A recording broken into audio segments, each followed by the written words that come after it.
You see, the enemy wants modern believers to fight spiritual battles with fleshly methods. The devil wants us to respond to his attacks on social media.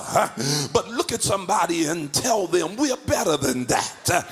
I've come to tell you that the devil will only move through prayer, consecration, and surrender to God. Jesus stayed in the wilderness 40 days before ministry emerged. Sometimes God develops endurance before manifestation. Tell your neighbor you can't quit now. You survived too much. You prayed too much. And God has brought you too far for you to quit now. And I better throw this on you. You better remember this, that winners never quit and quitters never win. Will you help me preach to your neighbor? Grab them by the hand and squeeze it tight and tell them winners never quit and quitters never win.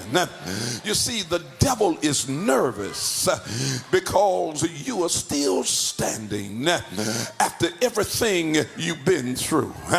Church, I've come to tell you that the devil is nervous because after all he's done to tear us down, we're still standing strong. So I've come to tell the saints that your weapons still work.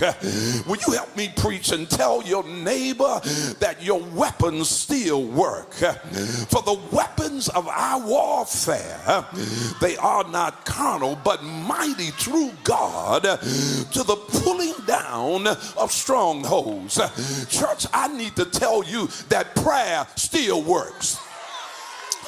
Help me, Holy Ghost. I need to tell you that prayer still works. Fasting still works. Holiness is still working. The blood still works. The word still works. You ain't gonna like this one because you ain't got it yet. But the Holy Ghost still works.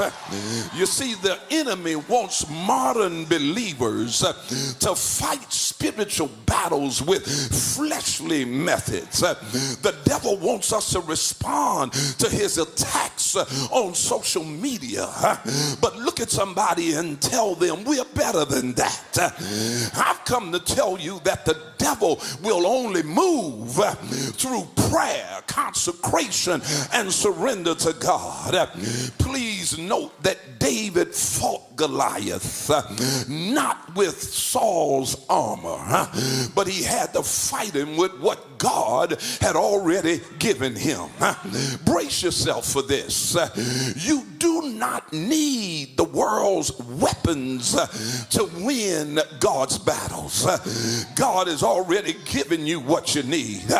Look at somebody and say, I got just what I need. And remember, God never promised us that we wouldn't have any battles, but he did promise us victory. Will you look at somebody and say, I already got the victory?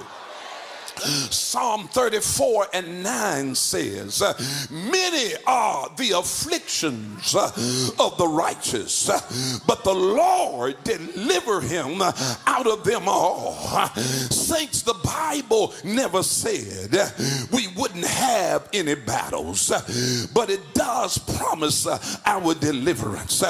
And Jesus looked at a trusted disciple named Peter, and he said, Peter, Satan hath desired to have you, but check this out, but I already prayed for you. And I've come to tell you that the enemy may attack, but Jesus is already interceding for us.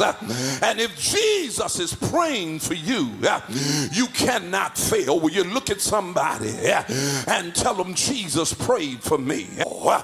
Pick picked it up in the 8th chapter of Romans and the 37th verse and said, nay, in all these things we are more than conquerors through him that loved us.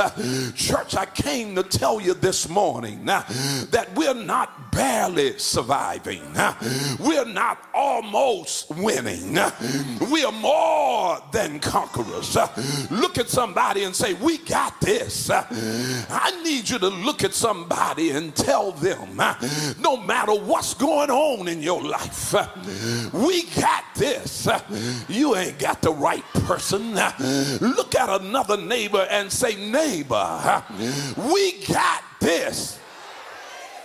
I need you to know that the fight has an ending. I need you to know that this fight will come to an end, because Paul later said that I have fought a good fight. I have finished my course. I have kept the faith.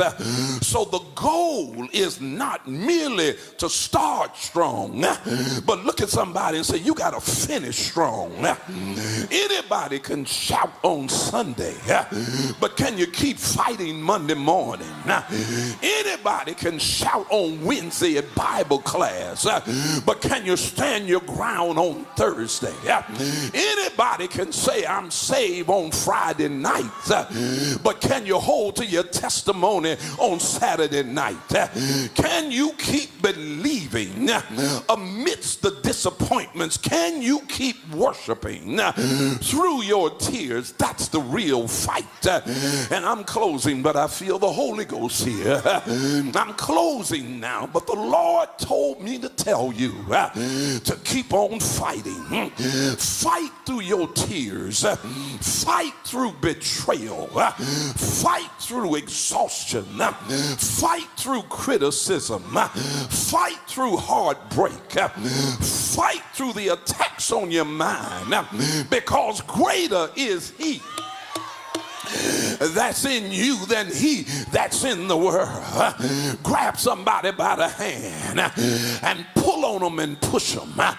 Push them and pull on them and tell them, I don't care what it looks like, I'm still fighting. Yes, I got hit, but I'm still fighting. Yes, I've been wounded, but I'm still fighting. Yes, I've been disappointed, but I'm still fighting. The devil thought the attack would silence me, but look at somebody and say, I'm still praising him. I'm still worshiping, still praying, still standing. And if you keep on fighting, the Bible says that victory is coming after this, because no weapon that is formed against us shall prosper. Can I get a witness here? The battle is not yours, but the battle is the Lord.